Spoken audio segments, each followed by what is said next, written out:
UPSI भर्ती का final result आने के बाद अभ्यर्थियों में हाहाकार मचा हुआ है। मगर मेरा ये मानना है कि जो भी रिज़ल्ट आया है हमें इसे एक्सेप्ट करना होगा।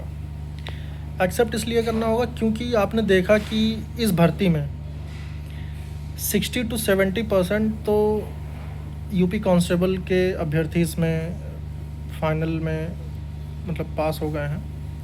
इसके अलावा जो 30% भर्तियां बची जिसमें अन्य जो अभ्यर्थी थे उनका सिलेक्शन हुआ है। अब इसमें जो सबसे बड़ा फ़र्क है हमें वो समझने की ज़रूरत है। मतलब इसमें हम ब्लेम जो कर रहे हैं कि कट ऑफ इतनी हाई जाने का रीज़न है कुछ सेटिंग या ऐसा कुछ, मैं आपको एक रियलिटी बताता हूँ भाई।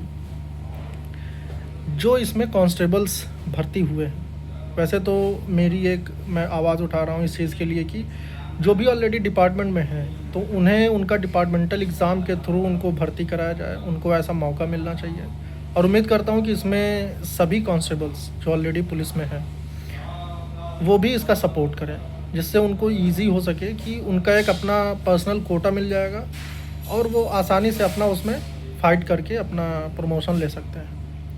दूसरा है कि जो अन्य अभ्यर्थी हैं जो सालों साल मेहनत कर रहे हैं, ये जो सामान्य भर्तियां आती हैं, जो जनरल भर्तियां आती हैं, ये क्योंकि इनके पास और कोई ऑप्शन नहीं है।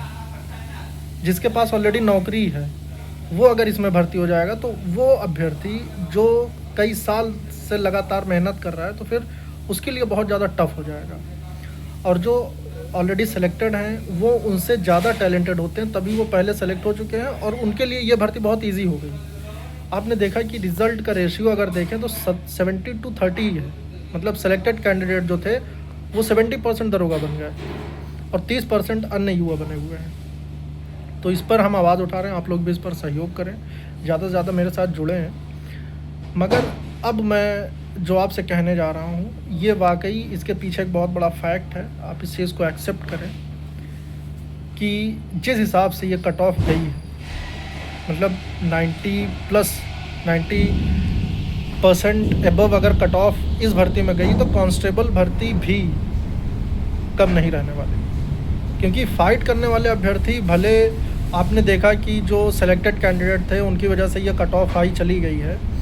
मतलब जो कांस्टेबल में ऑलरेडी सेलेक्टेड थे उन्होंने अच्छे मार्क्स किए, क्योंकि इस बार बहुत सारे रूल्स मतलब बहुत सारे कंडीशंस इस बार हटा दिए गए थे। मगर जो इस बार की कांस्टेबल भर्ती उसमें भी बहुत हद तक कम कट ऑफ नहीं रहेगी। और जो भी चीज़ें होंगी मेरे चैनल के माध्यम से मैंने आप तक कट ऑफ की भी वीडियो भेजी है और बहुत सारी चीज़ों की वीडियोस मैंने भेज रखी है। तो आपके मन में किसी प्रकार का कोई कन्फ्यूज़न है, कोई क्वेश्चन है, आप मुझसे पूछिए, मैं आपको बिल्कुल सही और सटीक जानकारी दूंगा। बस मैं चाहता हूं कि आप किसी भ्रम, किसी अफवाह और किसी तरह से किसी अन्य मुद्दे पर भटकने से पहले आप सही चीज़ों का एनालिसिस कर लें, क्योंकि ये बहुत ज़रूरी होता है। आपको भविष्य में भी किसी तरह की कोई दिक्कत झेलनी पड़ जाए तो उससे पहले आप सही और गलत का एक एनालिसिस ज़रूर करें। क्योंकि अगर हम माहौल देखें तो माहौल बहुत वैसा बनाया जा चुका है। तो इसीलिए मैं बस यही कहना चाहता हूँ, जो ईमानदारी से पढ़ाई कर रहे हैं उन तक एक सही जानकारी वाली वीडियोस पहुँचती रहे, सही जानकारी उनको मिलती रहे, बस मैं यही चाहता हूँ। और बाकी आप लोग अपने जो भी क्वेश्चंस हैं, जो आपके अंदर जो सवाल उठ रहे हों वो आप हमसे पूछें, हम आपको उसकी सही और सटीक जानकारी देने की पूरी कोशिश करेंगे। फिलहाल इस वीडियो में इतना ही, फिर मिलेंगे दूसरी वीडियो में नई अपडेट के साथ। जय हिंद, जय भारत।